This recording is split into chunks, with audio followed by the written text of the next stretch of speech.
All right, folks, here is another unboxing for you. This is the Storm G2 wireless gaming headset. It's wireless with PS5, PS4, PC, Switch, mobile, and laptop.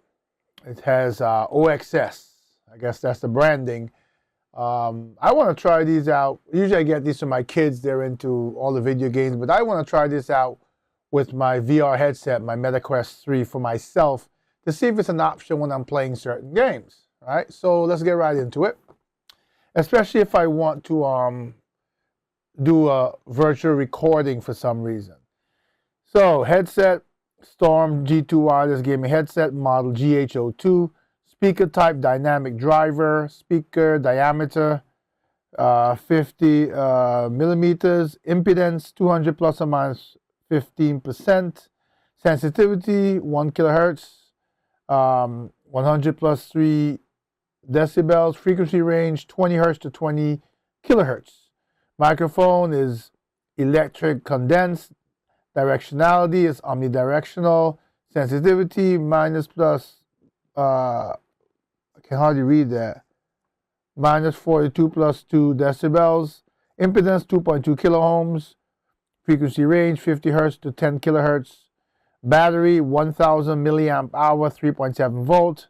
Weight 282 grams. Input, which is for charging, 5 volts, approximately 1 amp. Bluetooth. Side, this is fine-tuned 50 millimeter dynamic drivers for realistic sound. Ultra low latency, less than 25 milliseconds for real-time gaming. Reactive RGB lights for adding intensity. 3 EQ presets, game, music, surround. Supports built-in microphone and an external microphone. Multiple connections, 3.5 millimeter auxiliary, 2.4 gigahertz wireless, and Bluetooth 5.3. So for me, I may be using the wireless if there's a dongle in there. Let's see what's in there. Let's waste any more time reading. I did cut the tape, just cut it, but I haven't been in the box. I just cut it because I looked at it and I figured I'd be fumbling with it when I did the review. So right away we see there's a bag inside. Let's shake the box. There's nothing else in there. Throw that aside. This is what we have. OXS, nice looking bag. What do we got here? So we have the mic. We have a USB A to C charging cable. We have what would be the wireless dongle, USB A. Well, it says OX5 on it. I'm assuming there's software you download for that EQ. There is the audio cable if you decide to use it wired. And the user manual. Specification, certification, user manual. In the nice storage bag, I'm glad they have the storage bags. Keeps dust off of them when I hang them. I've got a rack full of headphones, headsets. Let's take it out of this. Ooh, nice looking. I like the color scheme already. Not sure how much this will hold up over heavy use. For me, it'll be fine. If I gave it to my son, he'd probably wreck it. Has the OXS branding on the top. Let's look at the diaphragms or the ear cups. So one side says wireless gaming headset. This is metal. Is it expandable? Yes, it is expandable on both sides. So let's see. On this side, it has the right symbol.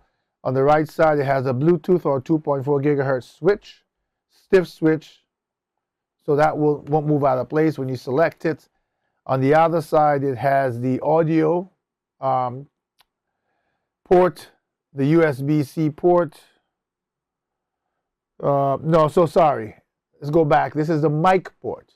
This is the port where you would pop in this mic. It looks just like the audio, but it's the mic port, right? This is USB-C charging. This is the audio port if you're going to use if you decide to use the 3.5 millimeter and go wired. Has a, oddly enough, it has not a push button, but a turn knob. So I can turn that for you on the volume, right? And there's a little bump here, I guess they put that to make sure you don't accidentally change, because if you do like this, it's not changing. You have to deliberately change the volume. Power button says EQ and light. I guess that's the display. Let's see if we get, as we end this unboxing, let's see if it turns on. It does turn on. You can see the lighting. I can hear it, audio in the headphone. And let's see what this does. And it looks like this changes the lighting. Yes, you can see that, right? So I'm going to set it up. Like I said, I might try, doing the Bluetooth connection just for the heck of it, but for latency purposes, and I like to use the wireless also for the range, right? If I want to use my VR headset like remote desktop and move away from my desktop, I prefer the wireless, which I think we'll get a longer range than the Bluetooth. So I'm going to set this up on my mini PC that I use remote desktop with my VR. Probably use it for my meetings tomorrow, and I'll let you know how it goes. So here we go, OXS gaming headset. You can read the entire review and my thoughts about it using the link in the description in this video.